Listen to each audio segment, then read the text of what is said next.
राधे राधे दोस्तों, आपका फिर से स्वागत है मेरे YouTube चैनल राधे श्याम में।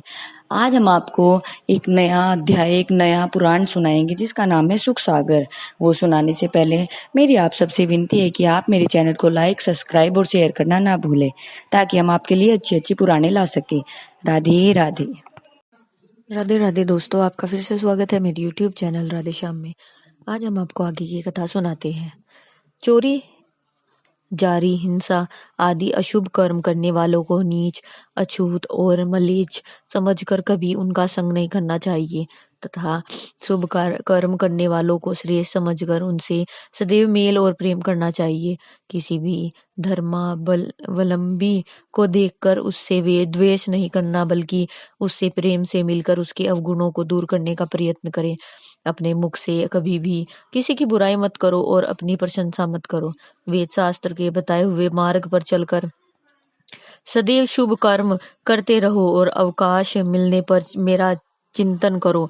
पराई स्त्री को माता समान, पराई धन को मिट्टी समान और समस्त जीवों को अपनी आत्मा के समान समझना चाहिए। अपनी इंद्रियों को सदैव अपने वश में रखकर कभी संसारी वैभव की ओर नहीं दौड़ना। स्वाद के लिए भोजन न करके केवल भूख मिटाने के लिए भोजन करना। बूढ़ी व बाज गायें, कुरूपा और कर्कशाई स्त्री तथा अधर्मी संतान का भी पालन करना।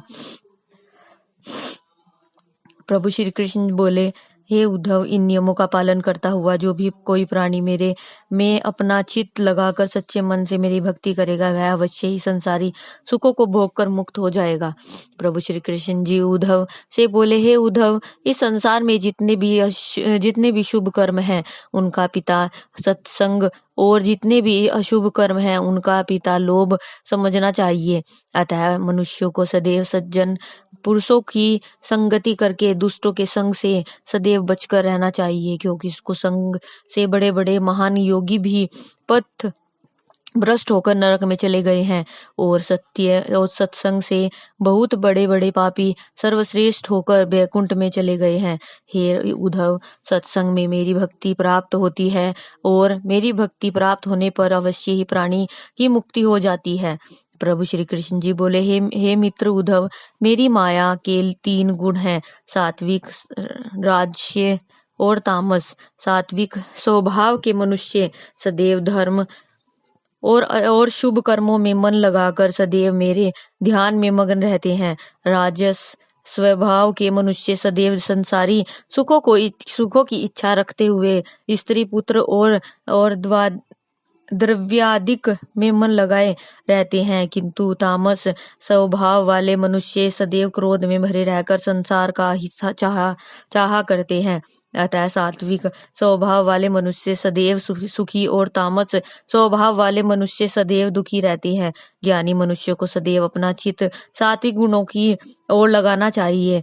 प्रभु श्री कृष्ण जी के मुख से इतनी कथा सुनकर उद्धव बोले, हे कृष्ण मुरारी, जब मनुष्य अच्छी तरह यह जानता है कि अशुभ कर्म करने से नरक और शुभ कर्म करने से स्वर्ग प्राप्त होगा, फिर क्या कारण है जो मनुष्य अपना मन शुभ कर्मों में न लगाकर अशुभ कर्मों में लगाता है। उद्धव की बात सुनकर प्रभु श्री कृष्ण जी बोले, हे तात, मनुष्य की बुद्धि को नष्ट करने वाली 2 वस्तुएं हैं, क्रोध, तृष्णा। ये दोनों वस्तुएं अज्ञानियों के लिए ही नहीं बल्कि ज्ञानियों के ज्ञान को भी हरकर उनका मन अशुभ कर्मों में लगा देती है। अतः ज्ञान को भूलकर भी तृष्णा और लोभ को अपने पास नहीं आने देना चाहिए, क्योंकि जिसके हृदय में लोभ और तृष्णा होती है, मैं उसको दुख के सागर में गिराकर भुला दिया करता हूँ। हे उद्धव, इसीलिए तो कभी भूलकर भी किसी भक्त क्रोध और क्रोध तृष्णा नहीं करते।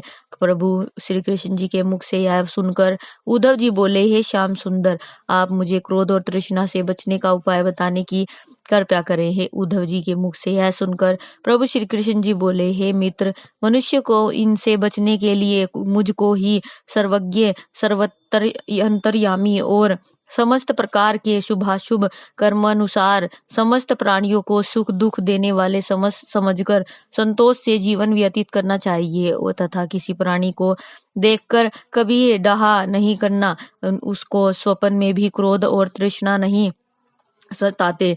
प्रभु श्री कृष्ण जी बोले, हे मित्र उद्धव, मैं अब आपको उन अन्य भक्तों का हाल सुनाता हूँ जो भक्ति को छोड़कर मुक्ति की इच्छा नहीं करते। मैं उनको कष्ट सिद्धि, नवनिधि, सातों द्वीपों का राज्य और वैकुंठ देना चाहता हूँ, लेकिन वे भक्ति को छोड़कर किसी भी विभूति की और जब आंख उठाकर नहीं देखते, तब उनके सामने मैं भी लज्जित होकर इस चक्कर में पड़ जाता हूँ कि इन्हें क्या वस्तु देकर इनसे उऋण होऊं।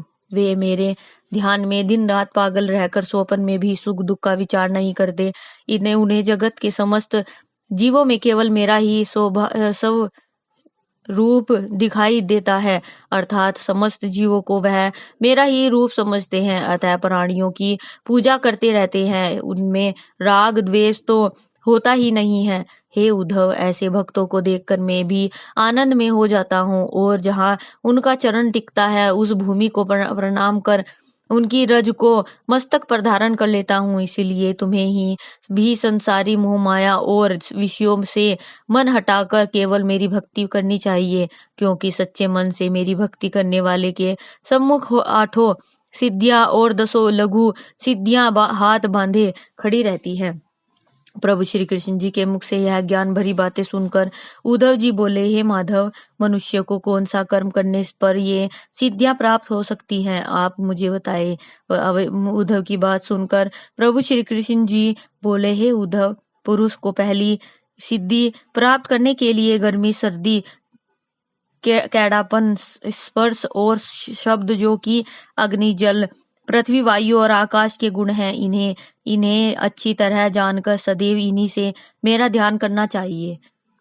पुरुष को दूसरी सिद्धि प्राप्त करने के लिए पांचों भूतात्माओं, आकाश और अग्नि आदि का ज्ञान प्राप्त करके उन्हीं में मेरा ध्यान करना चाहिए। पुरुष को तीसरी सिद्धि प्राप्त करने के लिए मेरा विराट स्वरूप का ध्यान करना चाहिए। चौथी सिद्धि को प्राप्त करने के लिए मेरे चतुर्भुजी व सूक्ष्म रूप का ध्यान करना चाहिए। पांचवी सिद्धि प्राप्त करने के लिए महत्व रूप का ध्यान करना चाहिए। छठी सिद्धि प्राप्त करने के लिए अहंकार का रूप का ध्यान करना चाहिए। सातवीं सिद्धि प्राप्त करने के लिए वासुदेव रूप का ध्यान करना चाहिए। आठवीं सिद्धि प्राप्त करने के लिए मेरे विष्णु स्वरूप का ध्यान करना चाहिए। हे उद्धव, मनुष्य को इस प्रकार मेरे निराकार रूप का ध्यान करने से परमानंद की प्राप्ति होकर उसके समस्त कष्ट दूर हो जाते हैं। श्वेत रूप ध्यान करने से कभी बुढ़ापा नहीं आता। आज की कथा में यही समाप्त करते हैं, आगे की कथा आपको कल सुनाएंगे। राधे राधे, राधे राधे, राधे राधे, जय श्री कृष्ण। अगर आपको मेरी वीडियो अच्छी लगी तो बेल आइकन दबाना ना भूलें, ताकि आपको मेरे आने वाली वीडियोस का नोटिफिकेशन मिलता रहे। धन्यवाद। ओम नमः शिवाय।